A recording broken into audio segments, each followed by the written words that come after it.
Accueillons Ida qui va chanter une chanson pour nous.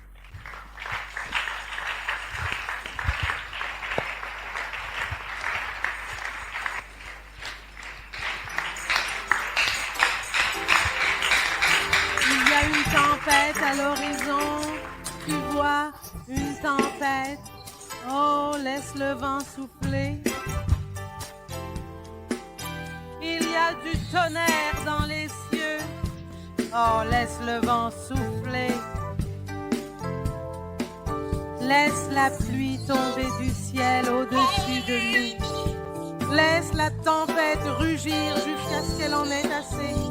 J'ai confiance dans le Seigneur des fardeaux. Laisse le vent souffler. Il y a des éclairs au loin. Oh, laisse le vent souffler. Il y a de l'obscurité tout autour de moi. Oh, laisse le vent souffler. Que le monde caronde là il peut. Que le méchant élabore ses plans. J'ai confiance dans le prince de la paix. Laisse le vent souffler.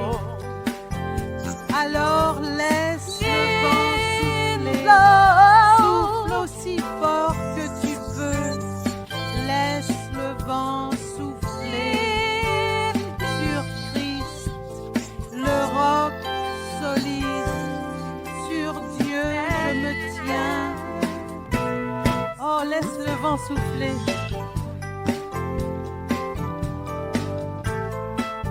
Il y a une tempête à l'horizon là-bas. Oh, laisse donc le vent souffler. Et il y a du tonnerre dans les cieux. Oh, laisse le vent souffler. Que la pluie tombe du ciel au-dessus. Que la tempête gronde jusqu'à ce qu'elle soit assez forte. J'ai confiance dans le Seigneur des armées. Laisse le vent souffler.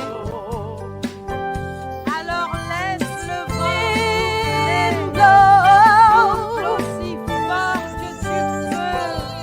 Laisse le vent souffler. Sur Christ, le roc solide. Sur Dieu, je me tiens. Oh, laisse le vent souffler.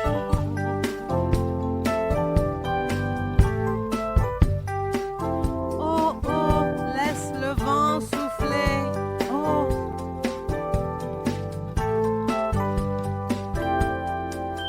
Que sa puissante fureur soit déchaînée. Que les méchants tombent à genoux. J'ai confiance dans le prince de la paix. Laisse le vent souffler. Oh. Alors laisse le vent souffler. Souffle aussi fort que tu peux. Laisse le vent souffler. Sur Christ, le roc solide. Sur Dieu, je me tiens. Laisse le vent souffler. Oh, laisse le vent souffler. Oh, laisse le vent souffler. Oh, laisse le vent souffler. Oh, laisse le vent souffler.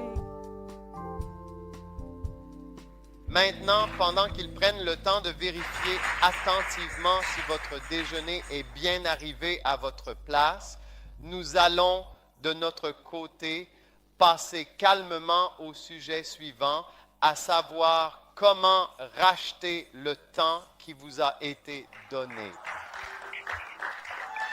Nous allons revenir à ce que j'ai commencé à 25 ans. Seigneur, tu peux compter sur moi, mais nous faisons un Détour. détour maintenant. Ouvrez à Éphésiens 5,15. Veillez donc avec soin à votre conduite, non comme des insensés, mais en rachetant le temps. Amen. Parce que les jours sont mauvais. Maintenant, racheter le temps signifie faire un usage sage du temps qui vous est donné. Amen. Amen. Trouvez Éphésiens, chapitre 5, verset 15, les voyants. Que vous marchiez avec circonspection, non comme un insensé. Dis à ton voisin, ce n'est pas, je ne t'insulte pas. Parle-moi de ma réponse, mais je veux te dire, marche avec circonspection, et non comme un insensé. En fait, est-ce clair? Dis à ton voisin que je n'ai pas écrit la Bible. Tu ne peux pas être en colère contre moi. Amen. Wow.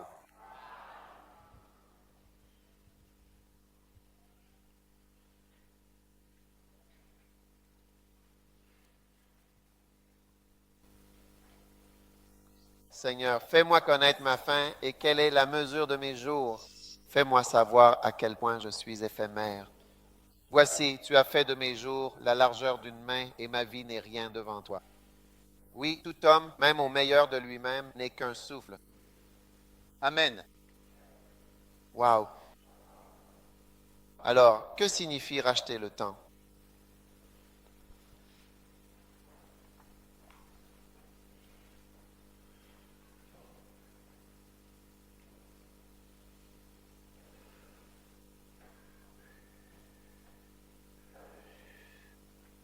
Premièrement, tu dois racheter le temps car la nuit vient où personne ne peut travailler.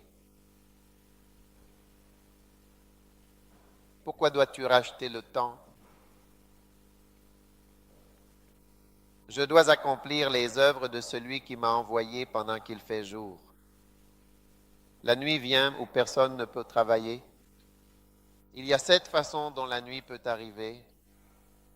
La nuit peut venir sous la forme d'une grossesse. La nuit peut venir sous la forme du mariage. La nuit peut venir sous la forme de la vieillesse. La nuit peut venir sous la forme de la maladie. La nuit peut venir sous la forme de l'obtention d'un diplôme. La nuit peut venir lorsque tu es obligé de voyager dans un autre pays. Et enfin, la nuit peut venir quand c'est la fin de ta vie. Tu l'as eu au numéro 1.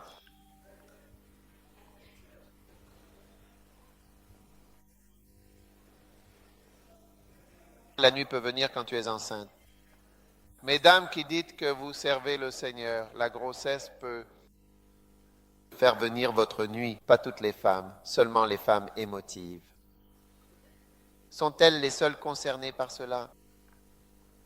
Quand tu n'es pas émotive, regarde, Ron ne peut que le soulever. Tu vois une femme très enceinte chanter dans le groupe.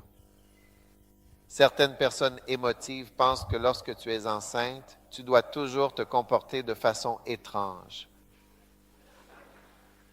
Numéro 2, la nuit vient quand tu épouses quelqu'un qui peut s'opposer au ministère. Miséricorde. Alors n'épouse pas un Nabal, un homme nabalistique. Épouse un homme spirituel. Numéro 4, la nuit vient. Numéro 3, la vieillesse. Tu ne sauras peut-être jamais à quel point tu es limité.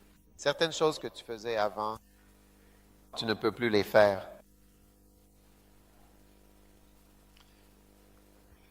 Un jour, je suis allé avec mes enfants à cette chose qui monte et descend. Comment ça s'appelle? Montagne russe. Et il n'y a rien que je puisse jamais dire que je ne peux pas faire. Et j'avais l'habitude de regarder, quand tu y vas, ils disent, toute personne ayant des problèmes cardiaques ou quelque chose de faible, le dos ou autre, ne doit pas monter. La tension artérielle ne doit pas monter là-dessus. Et je regardais ça en me disant, oh, ce sont des personnes âgées. Alors un jour, je suis monté sur l'une d'elles avec mes enfants. Quand j'y étais, je ne veux pas jurer par le ciel et la terre, je te le dis. J'ai dit, mon Dieu et mon Seigneur, c'est vraiment quelque chose de très dangereux.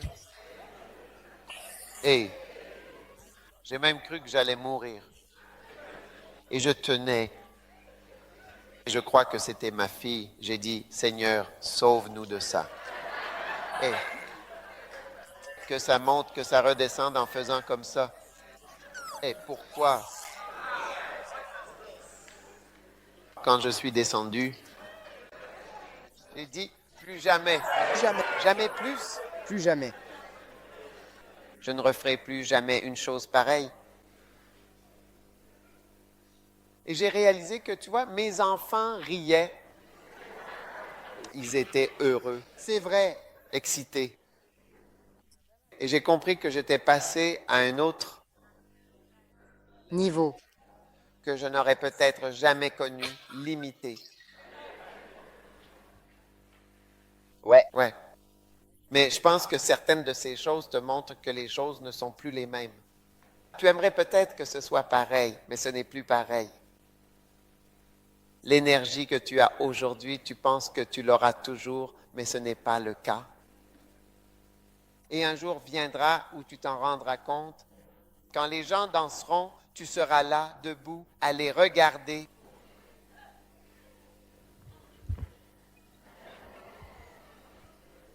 Alors maintenant que tu peux bouger, bouge.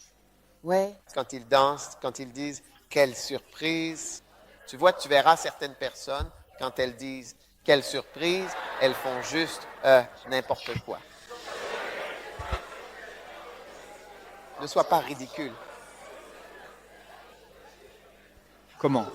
Et tu vois, tu sais qu'il y a des gens, il y a vraiment des gens qui, tu sais, qui veulent vraiment, tu vois, qu'est-ce que je disais? Bref, tu te rends compte qu'en vieillissant, tu peux penser que tu n'y arriveras jamais, la nuit ne viendra jamais. Mais la nuit vient et elle arrive si lentement que tu ne t'en rends jamais compte.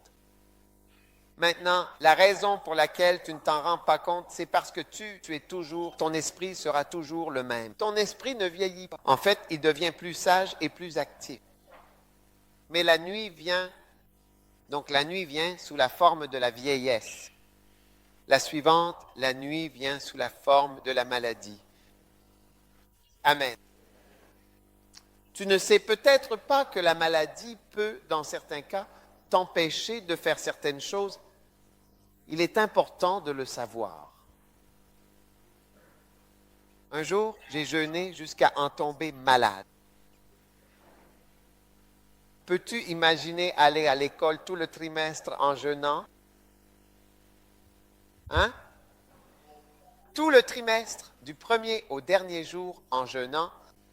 Peut-être que je mange une fois tous les 3 jours, je mange une fois tous les 5 jours, puis je mange un jour, 3 jours, je mange un jour comme ça. Jeûne tout au long du séjour. Je suis devenu tout maigre.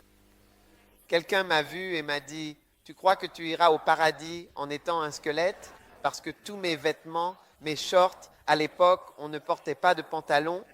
Mon short ressemblait à une jupe et mes jambes ressemblaient à des échasses.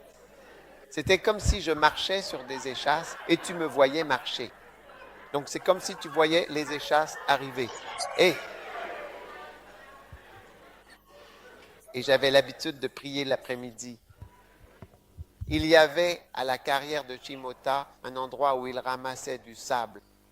Et là-bas, il y avait un soleil rouge, comme dans le désert, en plein après-midi à 14 heures, sous un soleil éclatant. Et je restais debout, en sueur, sous la chaleur, en jeûnant, sans manger ni boire. Et je tenais tête au soleil. Ah! Ouais. Quand tu arrives, tout ce que tu fais, tu vas t'effondrer tout de suite. Je me suis déjà évanoui plus d'une fois pendant le jeûne. J'ai été malade, hospitalisé à cause du jeûne. Ouais. Mais tu ne sauras peut-être jamais tes limites. C'est pourquoi je dis que si vous allez faire quelque chose, parce que si vous allez commencer un contrôle, le genre de jeûne et d'énergie, tu vois, quand un avion décolle, il utilise le plus d'énergie. Tous les moteurs et tout le reste entrent en action, entrent en jeu. Même un oiseau, quand un oiseau va s'envoler, tu vois l'énergie, Et ça vraiment, et ça change, le style des ailes change juste pour décoller. Et quand il est en l'air, tu vois qu'il plane la plupart du temps. Donc, pour décoller dans le ministère, le genre de jeûne, le genre de prière, le genre d'évangélisation, le genre de porte-à-porte, le genre de persévérance. Charlie, quand tu seras un vieil homme, avant même de t'en rendre compte, tu verras ce regard. Tu es fatigué, tu vois quelqu'un, tu viens et tu dis « Bonsoir, écoutez, je viens de l'église Megalight. » Puis, avant même d'avoir fini de témoigner, tu prends ton mouchoir.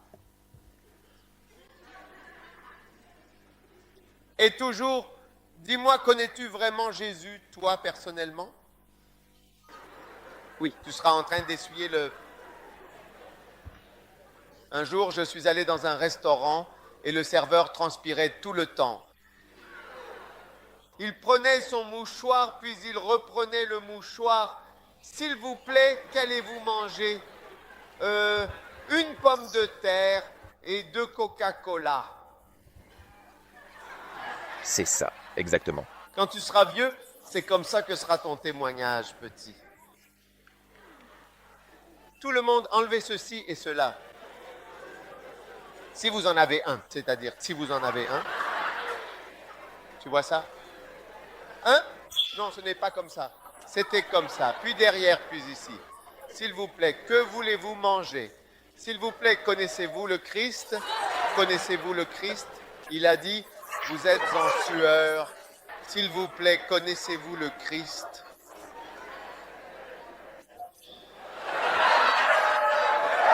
Quand tu étais jeune homme et que Dieu t'appelait, allais-tu le suivre?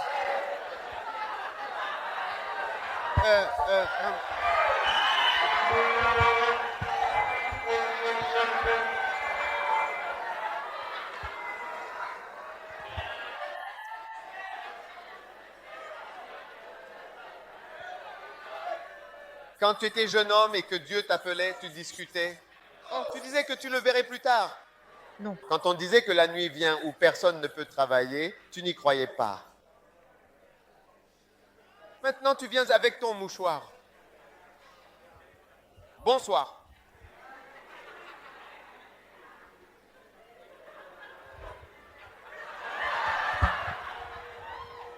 Salut.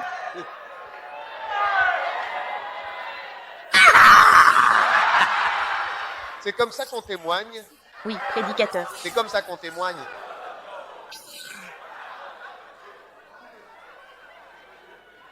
C'est comme ça qu'on témoigne. Oui, tu penses que les gens vont te suivre? Tu plaisantes? Je dis, rachetez le temps. Tu joues au tennis de table avec nous. La prochaine étape, la nuit importante, vient au moment où tu obtiens enfin ton diplôme.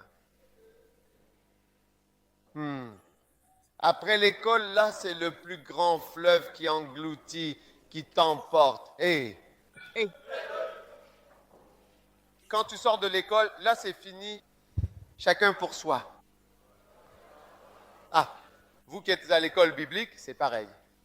Quand tu quittes l'école, c'est là que chacun sera différent. Tu vois, quand tu vas sur l'autoroute, chaque chrétien devrait aller sur l'autoroute au moins une fois dans sa vie. Quand tu arrives au péage, tu vois beaucoup de voitures là-bas. Mais dès que tu payes le péage et que tu passes, tu ne verras plus autant de voitures parce que chacun prend sa route. Oui. Chacun conduit différemment, fait les choses différemment. Donc, tu verras des différences selon les différents caractères présents.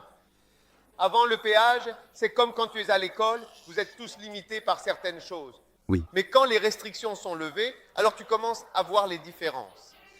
Ceux qui sont vraiment spirituels, ceux qui sont vraiment appelés, ceux qui sont vraiment obéissants, ceux qui sont vraiment dévoués, ceux qui disent vraiment « Seigneur, tu peux compter sur moi », on les verra. Oui. C'est à ce moment-là qu'on les verra.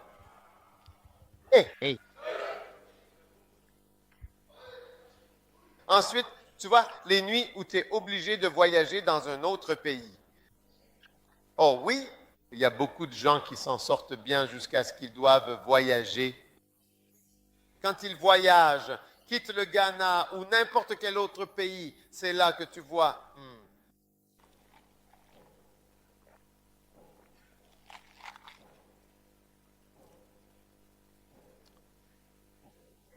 Est-ce pour de la nourriture qu'ils sont en train de piler?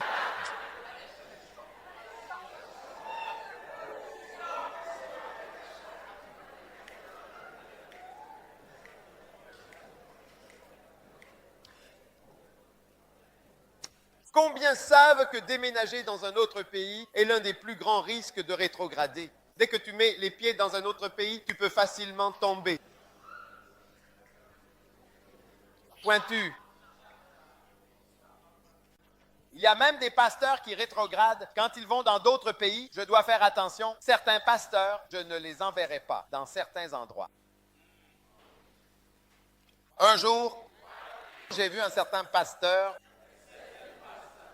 et il aimait la fornication. Alors j'ai dit non, celui-là. Donc je voulais l'envoyer dans certains endroits. Alors un jour, j'ai vu des dames de ce pays où je comptais l'envoyer. Et ces dames sont venues à une conférence. Elles sont venues faire un discours. Donc, quand elles sont arrivées, j'étais simplement assis à la table et je regardais ces dames. Et des dames couleur marron, couleur marron.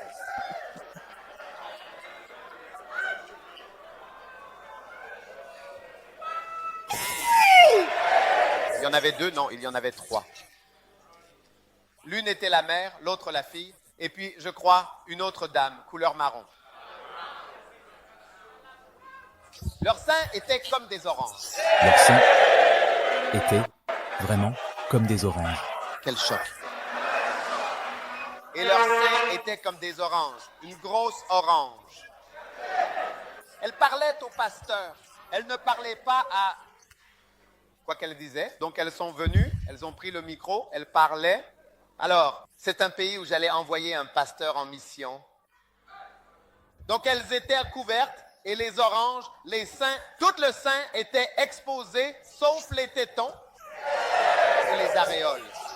Tu sais, l'aréole. Ouais, les aréoles et les mamelons étaient les seuls réservés. Réservés.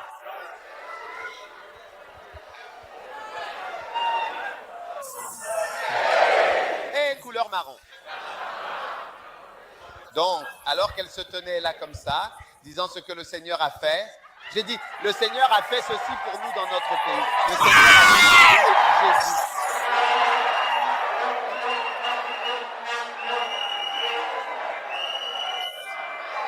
Alors,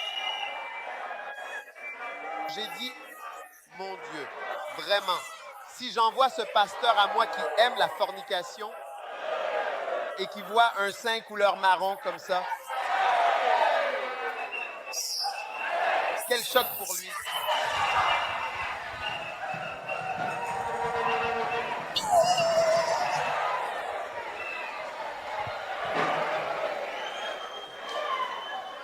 Alors, j'ai dit non. Il va rétrograder si je l'envoie là-bas. Donc, je ne vais pas l'envoyer là-bas. Oui. Donc, il y en a parmi nous. Si tu vas dans certains pays, tu es fini, pas fini, tu ne peux rester qu'ici.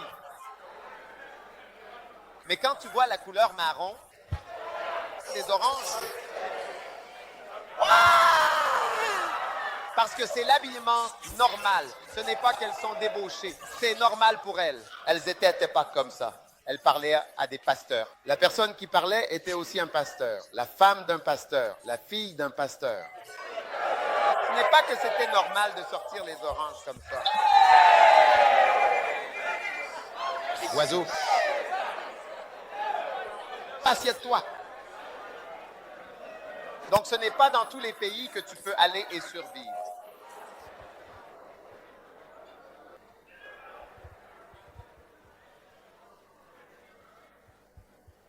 Je vais te donner une pause dans un instant.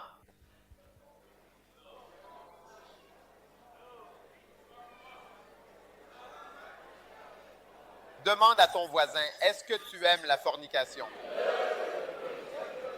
Que disent-ils?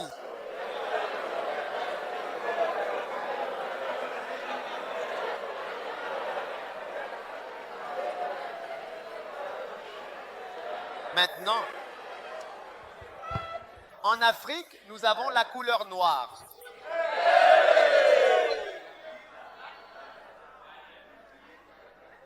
Ils aiment le sexe. Oui, ils aiment ça. Il y a certains pays, ils aiment ça. Ils adorent. Ils adorent la fornication.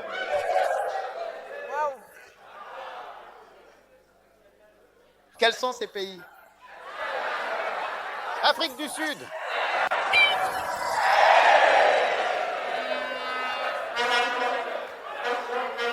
Un jour,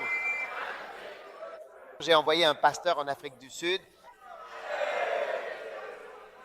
mais il était en visite. Et quand il est arrivé là-bas, il s'est tourné vers le pasteur résident qui vivait sur place. Il a dit, « Peux-tu rester ici ?» Il a répondu, « Je ne peux pas rester ici. » Alors le pasteur a demandé, « Pourquoi ?» Il a dit, « Non. »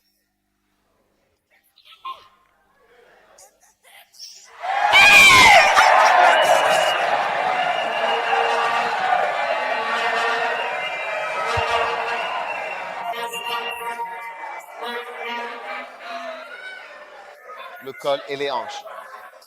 Il a dit, je ne peux pas. J'ai dit que je rentrais. Et il est revenu au Ghana. Quel choc. D'accord, s'il vous plaît, vous me retardez.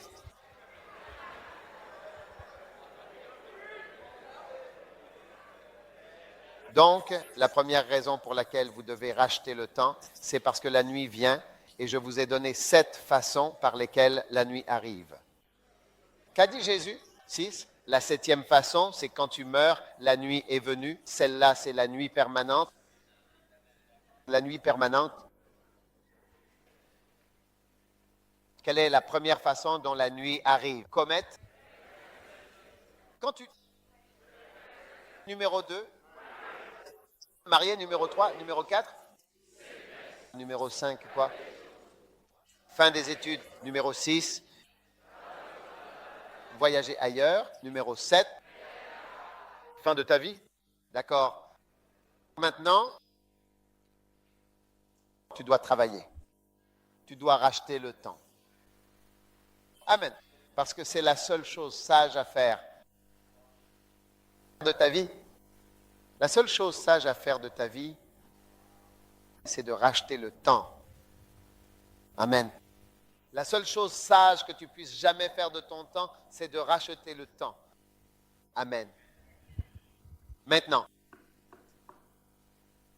car nos jours s'en vont dans ta colère. Nous passons nos années comme une histoire racontée.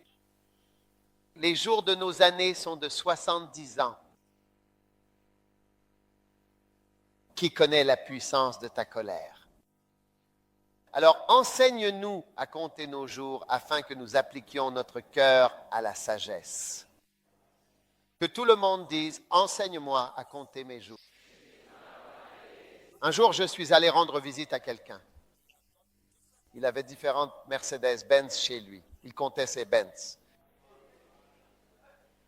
Un jour, un autre homme, un vieil homme, allait mourir. Il était vieux. 2 semaines avant de mourir, il a dit à ses enfants, faites-moi faire le tour. Et il a compté ses billets. Maison. Certaines personnes vont toujours sur Internet pour vérifier combien d'argent elles ont sur leur compte bancaire, comptant leur argent. Mais la Bible nous enseigne à compter nos jours. C'est cela que nous sommes censés compter ou dénombrer au lieu de compter des choses inutiles. Commençons à compter les jours qu'il nous reste. Amen. Afin que nous puissions servir le Seigneur avec joie et allégresse. Amen. Maintenant, ce poème est un poème écrit par Gordon Lindsay. Le soleil se lève et le ciel est clair. Une journée commence sans souci. Un jour de joie, un jour de loisir. Un jour de frisson et un jour de plaisir. La jeunesse est joyeuse et jeune et la jeunesse est insouciante. Le grand faucheur est encore loin, mais il y a un appel. C'est la voix du maître. J'ai besoin de toi aujourd'hui, puis-je être ton choix? Tout le monde dit, puis-je être ton choix? Une moisson attend et les champs sont blancs. Veux-tu rejoindre les moissonneurs dans la clarté du matin? Réveille-toi, ô jeunesse, à la vision céleste, car des multitudes sont dans la vallée de la décision. Le soleil du matin haut dans le ciel, un cri de détresse au milieu de l'allégresse. Des païens naissent et des païens meurent. N'y a-t-il personne pour entendre leurs pleurs? Oh si, répondit la jeunesse. Oh oui, dit celui qui était resté à l'écart. Compte-moi parmi eux. Seigneur, tu peux compter sur moi. Oui, tu peux. Pour aider à cette moisson jusqu'à la fin du jour. Pourtant, il s'attarda encore un peu pour s'amuser. Soleil au zénith, midi plein, tu auras bientôt de mes nouvelles. J'ai épousé une femme, j'ai des biens à surveiller, 5 paires de bœufs que j'ai acquises. Je répondrai bientôt à l'appel. Je rejoindrai le groupe, prêt à donner un coup de main au moissonneur. Mais il continua, ayant une affaire en cours, le soleil de l'après-midi et la lumière de l'après-midi, l'or doré accéléra sa fuite. Sa conscience gardait encore des souvenirs troublés. Il avait acquis de la richesse, mais il en voulait encore plus. Nombreux étaient les biens qu'il exhibait fièrement. Maisons et granges, terres et fermes. Ruisseaux et étangs, actions et obligations, poules et cochons, forêts et bûches. Récoltes et lin, prés et meules de foin, vergers et baies, vignobles et cerises. Le jour avançait, le jour déclinait. Rappelle-toi, tout a commencé le matin. Tu es toujours là? Oui. Police, vérifiez si. Est-ce que, c'est un poème d'un très grand homme de Dieu. Pourtant, l'homme riche continuait à divertir. Car une voix sinistre s'était fait entendre et avait dit « Continuez à vous amuser, continuez à danser. Allez, réjouissez-vous tant que vous en avez l'occasion. Vous êtes un homme de votre temps. Vous mesurez 3 mètres de haut. » Il pensait avoir encore du temps avant l'appel. Alors, un peu plus de gaieté et un peu plus de plaisir. Et les heures s'évanouirent jusqu'à ce qu'il n'en reste plus aucune. Du lever au coucher du soleil, la journée s'épuisait sur le mur ouest. Les mains étaient encore occupées à 1000 choses différentes. Alors que le soir tombe et que le couvre-feu s'impose, le jour s'estompa dans un crépuscule rouge, tandis que des multitudes se hâtent de rejoindre les morts. « Je suis prêt, je suis prêt, je suis prêt », dit enfin l'homme. Mais des mains tremblantes ne pouvaient même plus tenir un micro. Hé, hé, hé! Ses cheveux, sans qu'il s'en aperçoive, étaient devenus gris. Pourtant, il pensait que c'était hier. Hélas, la moisson est passée. Malheureusement, il était trop tard pour sauver ceux qui étaient partis dans une tombe sans Christ. Amen. Où est l'argent et où est l'or? Où sont les biens pour une autre âme? Où sont les moutons qui paissaient sur la colline? Où sont les troupeaux qui buvaient à la rivière? Où sont les granges qui débordaient d'abondance? Où sont les purs sangs sans vin? Où sont les objets de famille? Où sont les trésors? Où sont les rires? Où sont les plaisirs? Où sont les porteurs? Où est le vin? Où sont les mets délicats et les dîners si raffinés? Le soleil s'est couché bas et la nuit est tombée. L'été est passé et la moisson est terminée. Oh, pour une chance d'avoir plus de temps! Une vie gâchée n'a jamais été voulue. Le soleil se couche et la lune se lève. Que reste-t-il du prix de l'homme riche? Va dans la vallée, sur la colline là-bas, et regarde les pierres tombales immobiles. Des trésors étaient offerts au ciel. Mais à la place, il a choisi la froide récompense des morts non sauvés. Et qu'en est-il de nous qui vivons aujourd'hui? C'est notre maison, ne restons pas ici. Un appel à la moisson jusqu'à ce qu'elle prenne fin. Travaille maintenant, travaille vite et moissonne, mon ami. Nouvelle aube et lever du soleil. Dis aux fidèles que le maître remettra la récompense. Alléluia. Quel poème! Je dis quel poème? Un poème. Des trésors lui ont été offerts au paradis, mais à la place, il a choisi la récompense des morts non sauvés. Les personnes qui ne sont pas sauvées, qui sont mortes et sont allées en enfer, la récompense que tu recevras pour cette punition, pour cela, sera ce que tu obtiendras à la place des récompenses et des trésors du paradis. Puisses-tu ne jamais réciter ce poème à la fin de ta vie? Oh, Amen. C'est un poème qui est récité maintenant afin que tu n'aies jamais à le dire. Amen. Dans ta vraie vie. Et tu trouves ce poème dans le livre « Beaucoup sont appelés ». Amen. Amen. Numéro 3. Pourquoi dois-tu racheter le temps? Pourquoi dois-tu racheter le temps, premièrement? Parce que la nuit vient. La nuit vient. Deuxièmement, pourquoi dois-tu racheter le temps? Parce que la nuit vient. C'est la seule chose sage à faire de ta vie. Troisièmement, tu dois racheter le temps parce que tes jours seront peu nombreux et remplis de difficultés. Des difficultés. Amen. Amen. Des difficultés.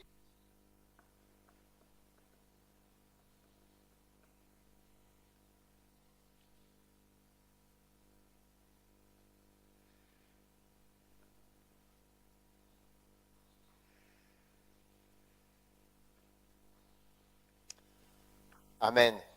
Amen. Tes jours sont peu nombreux. Je n'ai pas écrit la Bible. Job 14, 1. L'homme né de la femme a peu de jours. Si vous avez quelque chose qui n'est pas grand-chose, dépensez-le judicieusement, pas bêtement. Si tu n'as pas beaucoup, fais attention. Prudent. Si je t'emmène en Angleterre et que je te donne 100 €, c'est tout ce que tu as. Tu ferais mieux de les dépenser avec sagesse. Mieux vaut les dépenser sagement. Tu ne peux pas te permettre de les dépenser pour la mauvaise chose. Amen. Tu dois les utiliser avec précaution. Amen. Si tu n'as pas beaucoup d'argent, fais attention. Utilise ton argent avec précaution. Amen. Amen. Amen. Est-ce que vous m'écoutez? Nous t'écoutons. Seigneur, je sais que tu as besoin de quelqu'un. Tu peux compter sur moi. Tu peux compter sur moi. Je vais venir et je vais arriver à temps. Juste à temps, au bon moment. À temps, temps. Amen. Amen. Est-ce que vous m'écoutez? Nous t'écoutons sans rien manquer. Numéro 4. Tu dois racheter le temps car ta période de signification est encore plus courte. Bien que ta vie soit courte et que tes jours soient peu nombreux, ta période de fécondité est encore plus réduite.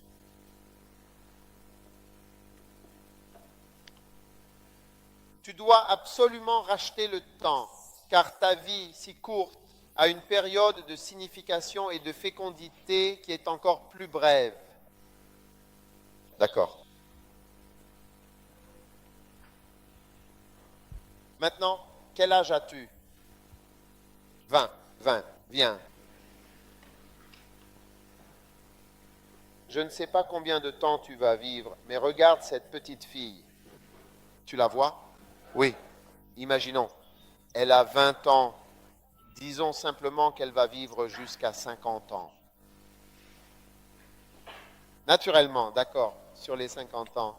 Ou disons qu'elle vit jusqu'à 70 ans. Sur les 50 ans, il n'y a qu'environ 20 ans, en tout et pour tout. De 20 ans à 40, non, 35 moins 15, ça fait combien? 35 moins 20, ça fait combien? 15. Peut-être qu'il n'y a en tout et pour tout que 15 années complètes sur les 70 où elle pourra vraiment donner naissance à un enfant. Tu savais déjà ça, hein? N'est-ce pas? Je t'explique quelque chose. J'ai besoin d'une autre fille. Viens. Quel âge as-tu? 21. 21. 2 filles qui vont vivre jusqu'à 70 ans. Combien d'années dans cette vie pouvons-nous avoir des enfants de façon utile? De l'âge d'environ 20 ans à environ 35 ans. À partir de 35 ans, les choses changent à nouveau. À partir de 35 ans, oui, ça change. Donc, même si elles peuvent vivre jusqu'à 70 ans, ce qui n'est déjà pas beaucoup comparé à Mathusalem et d'autres qui vivaient 200, 300 ans, cela a été réduit à 70 ans. D'accord. Maintenant, sur ces 70 ans, seulement 15, de 20, 21 à environ 35. À peu près, bien sûr, on peut descendre en dessous de 20 ans, on peut aller au-dessus de 35, mais en gros, c'est à peu près le meilleur. Alors quelqu'un peut dire, je dois avoir 20, je dois avoir bishop, je dois avoir 70, 73 ans, j'aime Dieu, je veux le servir. Mais même parmi ces 73 ans, la période pendant laquelle tu peux avoir des enfants, la période où tu peux porter du fruit pour Dieu est encore plus courte à l'intérieur de cette petite tranche. Wow. Parce que ce n'est pas tout le temps que tu es en vie et que tu exerces le ministère, que tu seras fructueux. Oui. Durant toute ta vie chrétienne, une partie sera consacrée à la formation, une autre à la fin de ta vie, une autre à la retraite et une autre à faire différentes choses. Et voici la période de fécondité, Pam, au milieu. Donc même si la vie est courte, la vie et la période de fécondité sont encore plus courtes. Bon. Quel choc. Quel choc. Je ne vois aucun choc. J'ai dit, c'est un choc. Et tu n'es pas choqué.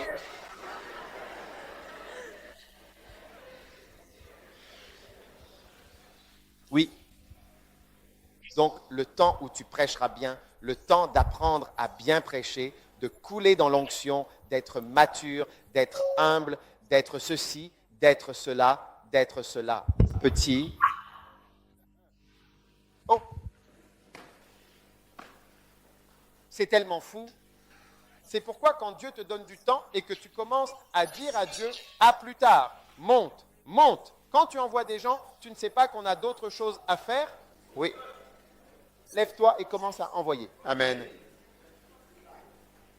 Alors, souviens-toi, tu dois racheter le temps parce que même si ta vie ne dure que quelques jours, dans ces quelques jours, le temps de la fécondité est encore plus court.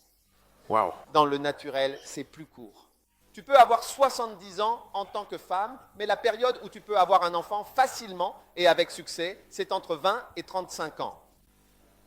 À partir de 35 ans, ça change à nouveau. Donc, dans le naturel, c'est comme ça. Et dans l'esprit aussi, c'est également une courte période. Ah. Tu iras témoigner partout avec ton mouchoir. Bonsoir, à vous. Bonsoir. S'il vous plaît, avez-vous une Bible? Non. De plus en plus, je suis venu avec un message.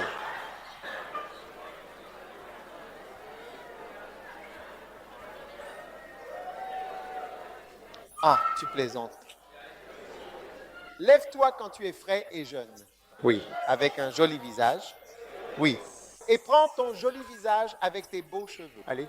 Et tes belles boucles d'oreilles et ton joli visage avant que les boutons n'arrivent. Et va et exerce ton ministère avec puissance. Amen. Amen. Dis à ton voisin, l'homme sait des choses sur toi. Il te parle directement. Oui. Vous pouvez vous asseoir. Amen. Amen. Et Hey. courtiser. D'accord?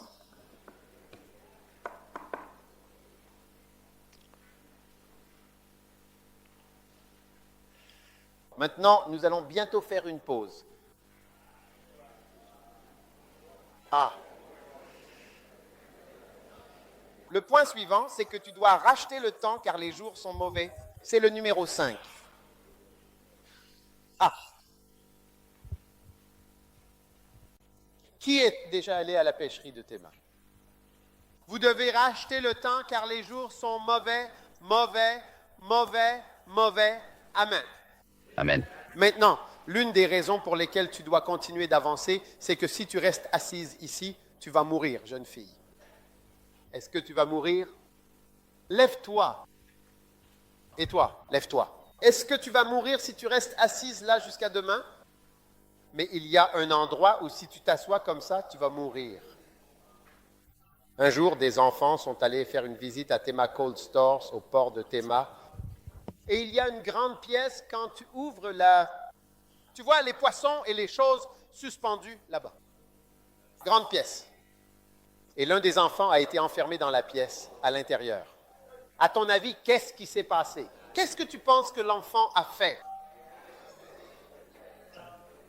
Mais quand la porte a été ouverte, l'enfant était vivant. Quand ils ont demandé, qu'est-ce que tu faisais? Tiens, j'étais... Hé, Charlie, et si tu veux, assieds-toi.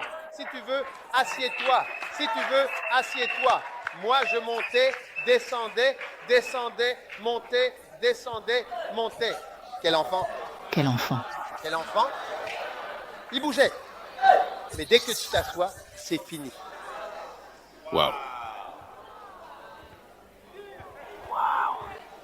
Jusqu'à ce qu'il voit combien sommes-nous? Combien sommes-nous dans la classe? On est censé être 26. Vérifiez 1, 2, 3, 4, 5, 6, 7, 8, 9, 10. Ah, 25. Où est le quatrième? Où? Et ils retournent, ils ouvrent la porte et voilà l'enfant.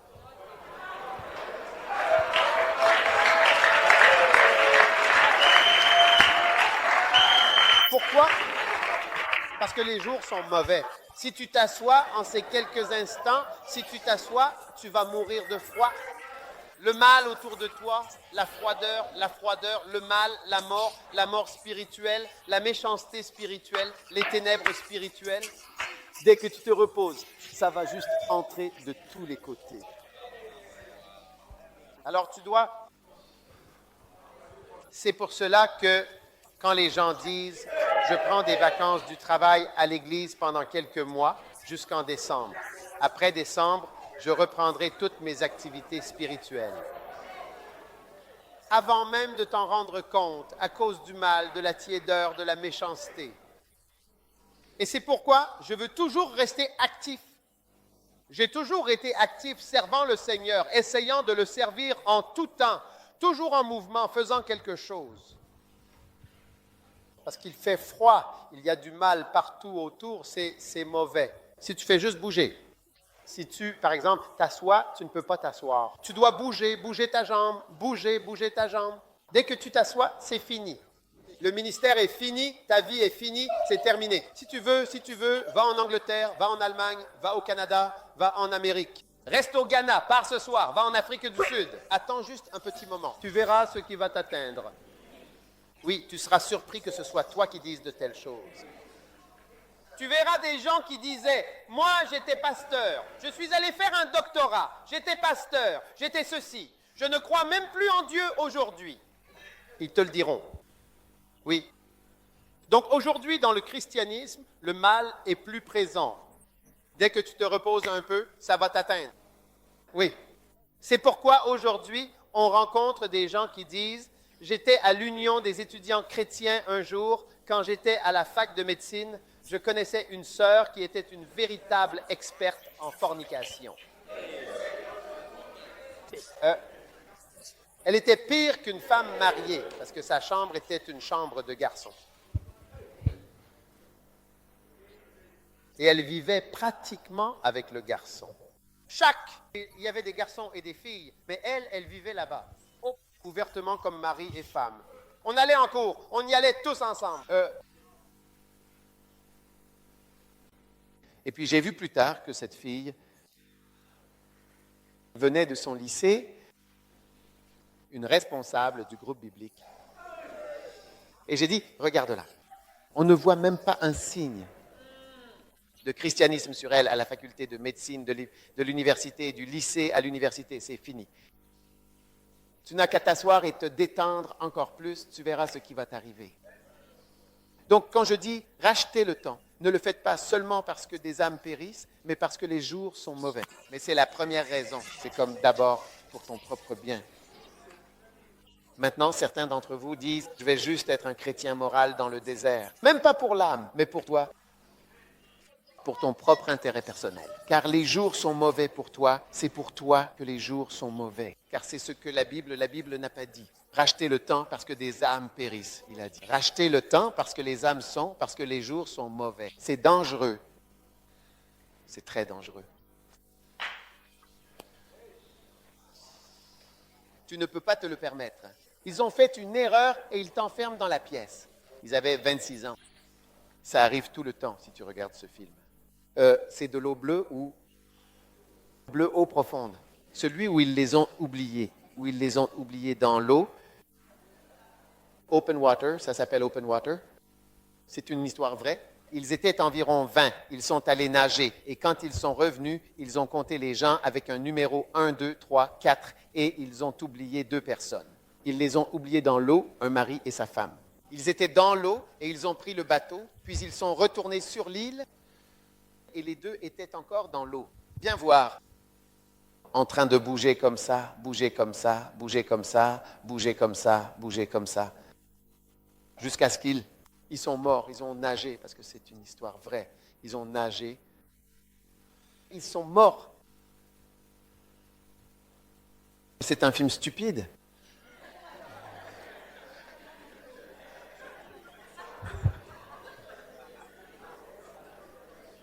Mais c'est une histoire vraie. C'est pour ça qu'ils l'ont montré. C'est ce qui s'est passé. Cet homme-là, le requin est venu et a mangé la femme, puis a mangé le mari. Quand ils battaient leur femme, ils étaient entourés de requins. Ils nageaient dans l'eau. Ils doivent continuer à flotter, comme ça, flotter, flotter. Alors, quand tu traverses un mauvais jour, est-ce que tu comprends les messages que je prêche? Quand tu as un mauvais jour, tu n'oses pas t'asseoir et dire « Tu vas couler ». Tu sais combien de personnes ne savent pas nager? Non, c'est quelque chose de très sérieux. Tu dois savoir nager comme ça. Tu restes dans l'eau comme ça, au même endroit. Tu dois savoir, parce que tu ne peux pas être un bon missionnaire si tu ne sais pas nager. Et s'il y a une rivière à traverser? Et s'il y a une mer? Tu plaisantes? Combien vont devenir de puissants missionnaires pour le Seigneur? Waouh! Combien vont devenir de puissants professeurs de chimie pour le Seigneur? Combien vont devenir de puissants professeurs de physique pour le Seigneur? Des statisticiens pour Jésus? Des océanographes pour Jésus? Des ingénieurs pétroliers pour Jésus. Je vous vois parler espagnol. Commencez à postuler dans des universités dans ces endroits grâce à vos études. Certains d'entre vous entreront dans ces endroits. Postulez en Argentine, en Bolivie, en Colombie. Allez-y, allez à l'école, allez-y. Ne pensez pas à l'Amérique et à l'Angleterre. Postulez dans ces endroits. Vous voulez venir étudier une bourse d'espagnol. Là-bas, ils vont vous accepter. Venezuela, allez-y, vous parlez. Vous êtes en train de parler, mais ils ne connaissent pas la vraie raison de votre venue. Et quel choc!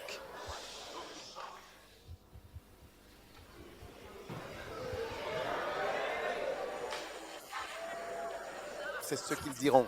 Mais n'est-il pas un étudiant qui est venu ici? Il a fondé une grande église.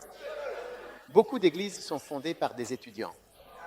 Si vous allez en Ukraine, la plus grande église là-bas, celle du pasteur Sunday, il est venu en tant qu'étudiant. Mon ami, le pasteur Fred, il a une immense église en Ukraine. Il est venu en tant qu'étudiant en médecine. Quand il a terminé, il est simplement resté là-bas. Il a une grande église. J'y ai prêché plusieurs fois.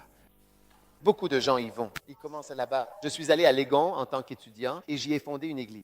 Donc, beaucoup d'étudiants, vous allez là-bas pour les études, mais vous fondez une église. Et voilà.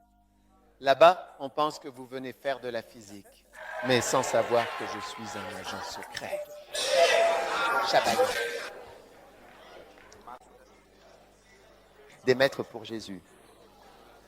Je veux dire, les gens vont en Tanzanie pour apprendre le Swahili. Ils vont en France. Ils vont ici. Ils vont sur YouTube. Tu ne peux pas en faire un peu? Prenez vos candidatures. Commencez à postuler. Le Chili, là où les mineurs étaient enterrés sous terre. La Bolivie. La Colombie. Beaucoup de grandes villes. Il y a aussi beaucoup de Noirs là-bas. Quand tu y vas, tu vois, oh, je suis étudiant. Un jour, j'ai rencontré une certaine dame et une femme blanche. Elle est venue jouer au football. Il a dit, elle s'intéresse au football. Alors, elle jouait au football à Manprobi. Elle avait l'habitude de venir là-bas. J'ai dit, quelle femme est-ce? Puis, Avant que je ne m'en rende compte, elle est venue à l'église. Je me suis dit, hé, quelle est cette dame? En discutant avec elle, j'ai réalisé que non. Cette femme est un agent des services secrets. Venir jouer au football dans ce terrain de feu. Le football, tu dis que tu es dans le football, la galère, le folk, goûte ça. Hey! Et un jour, elle m'a posé une question. Quand elle m'a posé cette question, cette femme, c'est une espionne. Elle m'a posé une question. J'ai dit, hé, quelle est cette question? Tu veux savoir la question qu'elle m'a posée? Tu aimes trop diriger. Je ne te dirai pas la question qu'elle m'a posée. Oh, laisse le vent souffler. Ils aiment ton âme, laisse le vent souffler. Quand elle m'a posé la question, j'ai dit, non, celle-là n'est pas une idiote. Ce n'est pas une idiote. Non, non, non, non, non, c'est une espionne. C'est un espion. Elle n'est pas ici en tant que personne ordinaire. Oui, un jour, je me suis assis à côté de quelqu'un, je lui ai parlé, j'ai dit, cet homme est un espion. Waouh! Alors je lui ai demandé, sinon, es-tu un espion? Il a juste souri. Tu es un espion. Tu es inspiré. Certains d'entre vous, vos frères et sœurs, sont des espions, mais vous ne le savez pas. Alors tu vas être un espion pour Jésus, ou tu seras un espion pour le gouvernement américain. Espion pour Jésus.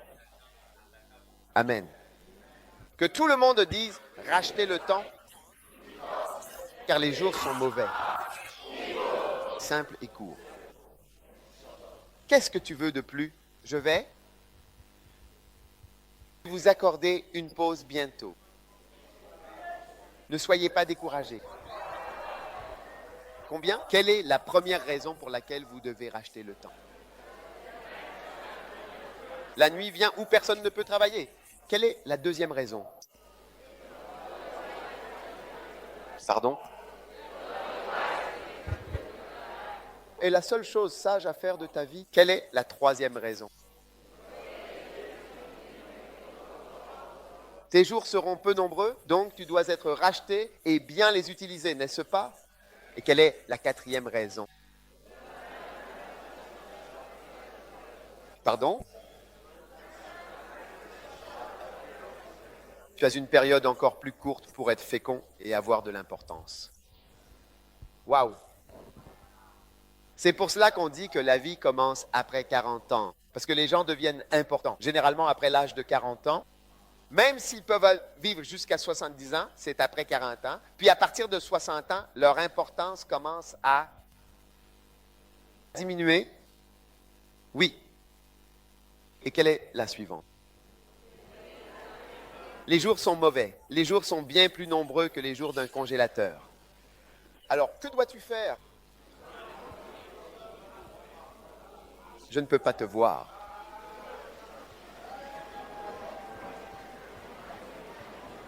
Pas parce que des âmes meurent, mais parce que c'est dangereux. Dangereux pour toi. Congélateur. Congélateur. Congélateur. Congélateur.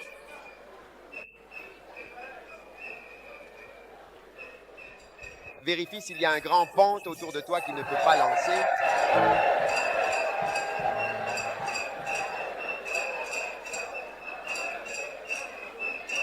Assieds-toi.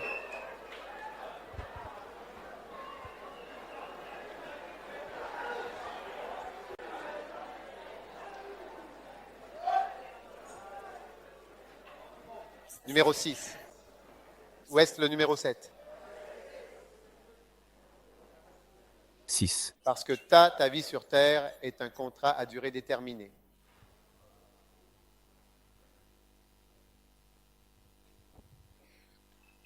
Chaque jour t'amène plus près de la fin de ton bail sur la terre. Amen. Amen.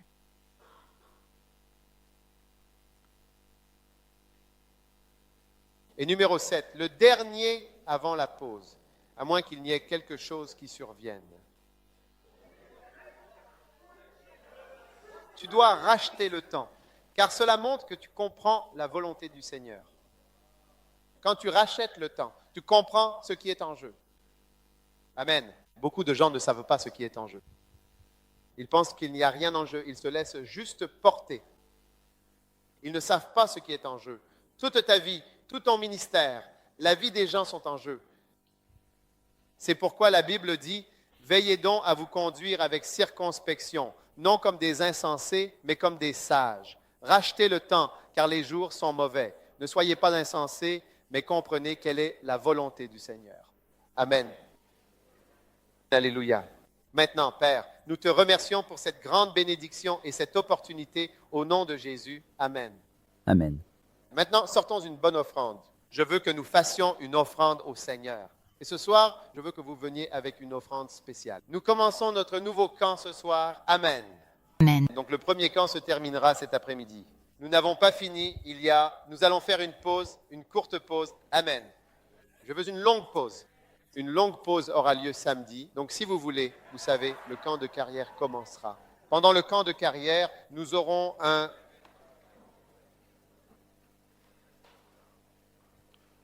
Nous allons faire une pause de... Quelle heure est-il maintenant? 13h30? Non, 1h30. Donc, à 15h, nous commencerons. Est-ce que c'est assez de temps? Oui. Oui, 1h30. Oui. Mais sortez votre offrande, sortez votre offrande. Nous commençons à 15h. Sortez votre offrande.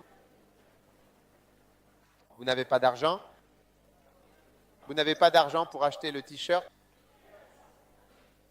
Dites-leur de vous faire une réduction. Je suis sûr que vous pouvez en avoir un. Vous devez vous assurer d'en avoir un. Seigneur, je sais que tu as besoin de quelqu'un. Tu peux compter sur moi. Levez-la. Père, merci. Alors que nous t'offrons cette offrande, nous sommes reconnaissants, Seigneur. Au nom de Jésus, Amen. Amen. Les huissiers.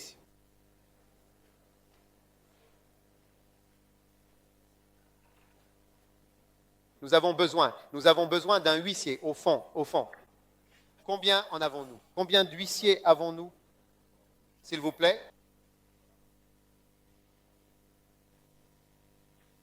Allez au fond. Balayez de l'arrière vers l'avant.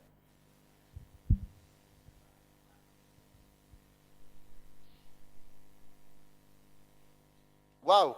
Là, ça a été une matinée très puissante, très puissante. Applaudissez.